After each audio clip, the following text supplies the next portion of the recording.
Hello, I'm going to show you and give you a few tips on how to decorate your romantic Crazy Quilted Christmas tree.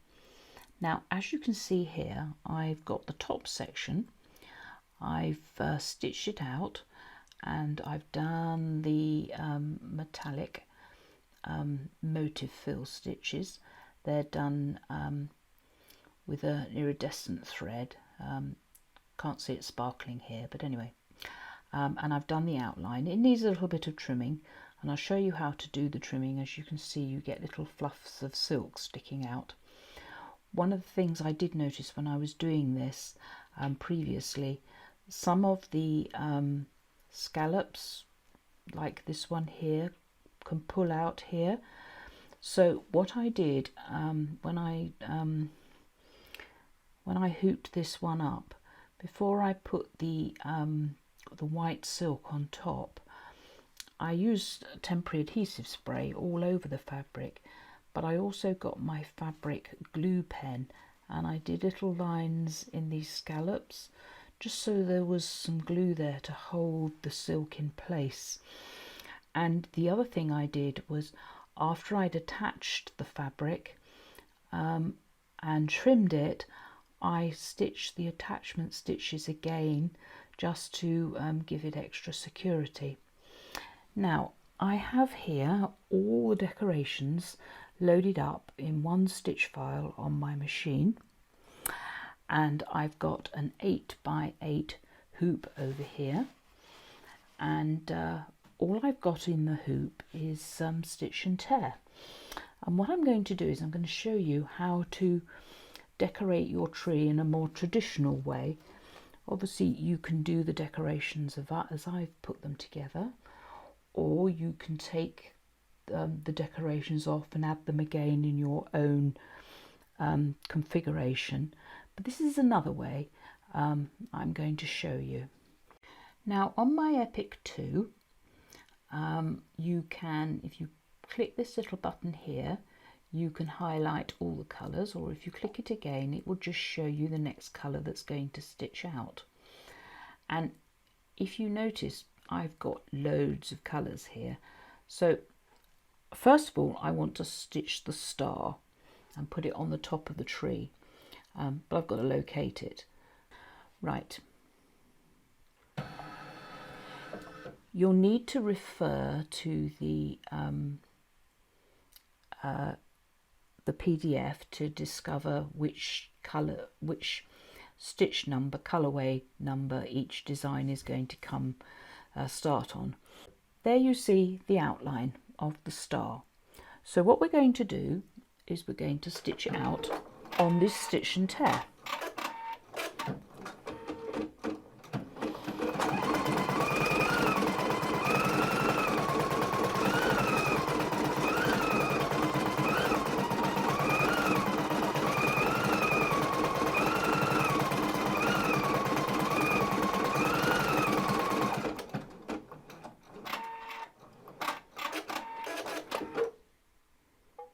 If we come over to the screen here, we can see that our next stitch out is a box, and that box will secure the embroidered tree section to the stitch and tear. So what I've got to do is take the hoop off the machine, because I'm going to use temporary adhesive spray. Probably for the smaller ornaments this won't be necessary, or you can use a glue pen, but I'm going to put a bit of sticky there, and I'm going to try and align the tree correctly on there, and then do this box to hold the design in place so that I can attach the star. Let's see how it goes. Now, what I've discovered in doing this tree, I've discovered a new way of testing your alignment. And as you can see, I know I'm not going to put the fabric underneath, but I line it up on here, and then with a fabric marker, I poke through the stitch and tear, and that actually leaves, whoops, that one's wrong, it leaves a mark on the design underneath. It'll only be a faint mark, but you can see we've got a few purple dots there which help me line it up when I put it round the other side. Laid it in position, and if you see when I peel this back here, that purple dot is in the same place as that, and if I lift it up underneath, I can also check the alignment. I can check that that is central. Hope that's making that clear. I'm holding this up to the window, and as you can see, if we get really close, the light's fading a bit outside, but you can see the tree underneath, and you can see that everything is lined up reasonably well, and that's another way of checking. Right, we're back at the machine now, and I have put a few pins in place, long way out of the way of where I'm going to be actually embroidering. And obviously this is the biggest decoration, so it probably needs a little bit more care than the smaller ones, which I shall show you in a minute. So let's stitch the box around and see how it looks. As you can see, the box is stitched out, and I'm very happy with the alignment there. We just go in a little bit more. You can see that it's almost central there, and now it's starting to stitch out the star. Here we can see the outline of the star. Obviously, if it hadn't been correct, I would have had to remove the hoop from the machine and very carefully remove that box, which is the second set of outline alignment stitches. Remove them very carefully, always unpicking, cutting them on the back, and then would have had to realign again. If you're not sure, then check, and do remember that if you take the hoop off the machine, you can really inspect the positioning closely. Now we're going to stitch the gold, which goes in the middle of the star. To complete the star, we've just got to do an outline in the darker gold, which goes round the actual star. You'll notice that it was a bit thick here, where it sat over the edging. And at that point I slowed my machine down. I'm just going to do the edging, and then I'll show you how I remove it. The next colour is the hoop, a little ring that goes on top of the star, but I don't want to stitch that out today. That's not necessary. Now what I'm going to do is I'm going to very carefully just pull the fabric away from the machine. To do this, I'm going to bring the machine to the trim position.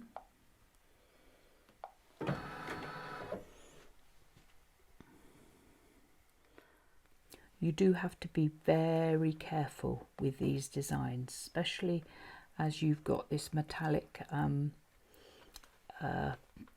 motif stitches here. Some of them are quite big, and it's very easy to catch them. So I'm not going to do this line across here. I'm going to take it off the hoop and remove it. Right, now that's all done, I'm just going to very carefully pull the design away from the stitch and tear. If there are any bits that catch, then you can have a stitch ripper nearby to your outline alignment stitches may go underneath here. Right.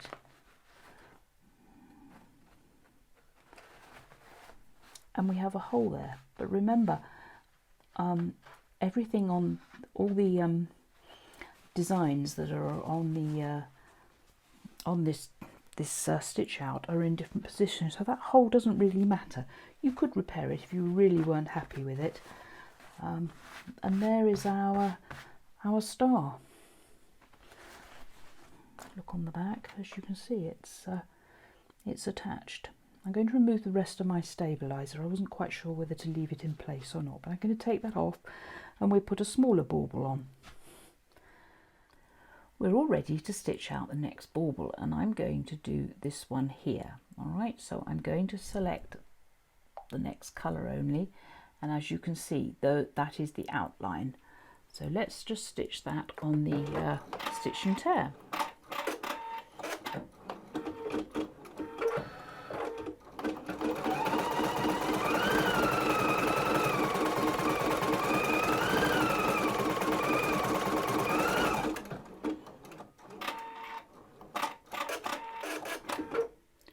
Now we have that outline and we can use that to help position the fabric.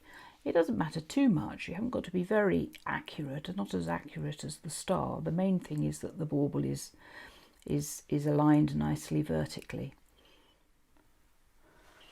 I'm going to put a dab of glue on here, and I'm going to bring it to the trim position so it's easier to do.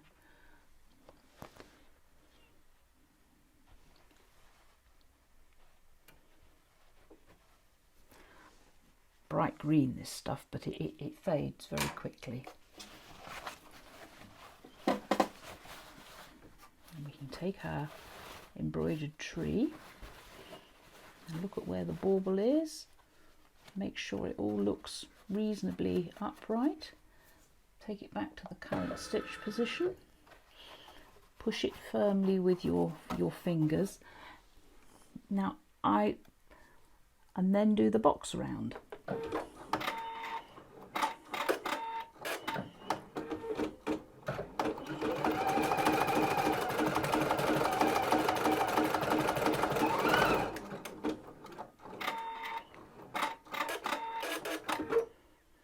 You may have thought before that we had the alignment wrong on the star because the little purple dots were outside of where the embroidery went.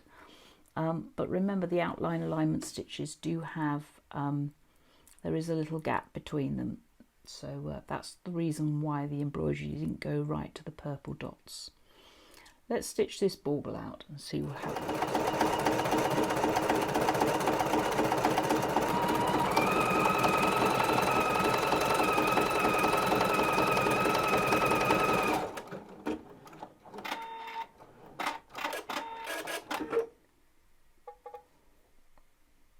As you can see, I've added a bit of metallic thread so that the baubles are more realistic.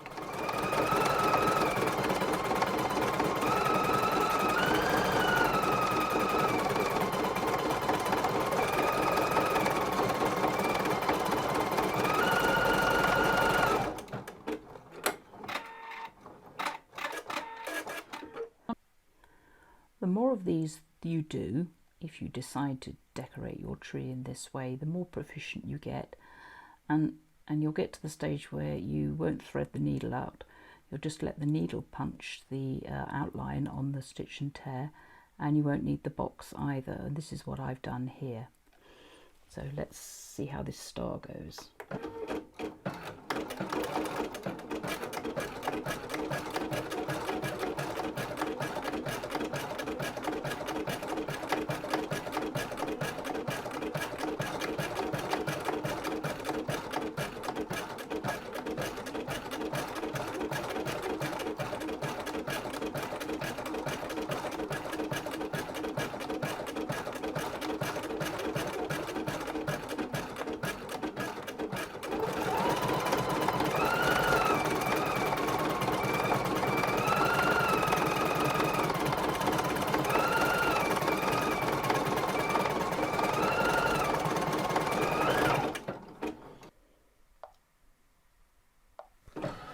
I'm going to bring it forward to the trim position and very carefully ease it away, and it's that simple.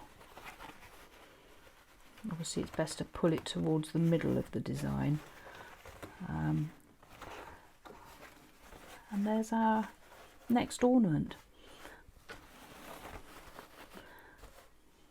If you find that you do the embroidery and you've got gaps that you'd like to fill in with the smaller designs, the little stars, then this is an ideal method of doing it.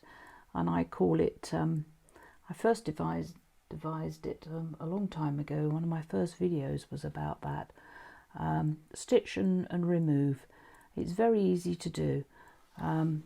And as I say, you get holes where you've taken them away, but this is good for all the other designs if you want to stitch them out. So I hope that helps. That gives you a bit more of an idea of what you can do with this Crazy Quilted Christmas Tree. There'll be a very detailed PDF accompanying these designs, giving you lots of ideas and options and ways to stitch them out. Now the edging on this one has been done with satin stitches, but there also is a feathered outline, which is a tiny little bit more open, so you will see a little bit of fabric through that. And then there is the pine needles outline, which is very open, and you definitely will see the fabric through that. But when I was testing out and I showed pictures of that, people said they really loved it because it looked more natural. I hope this has been helpful, and thank you for watching. Bye for now.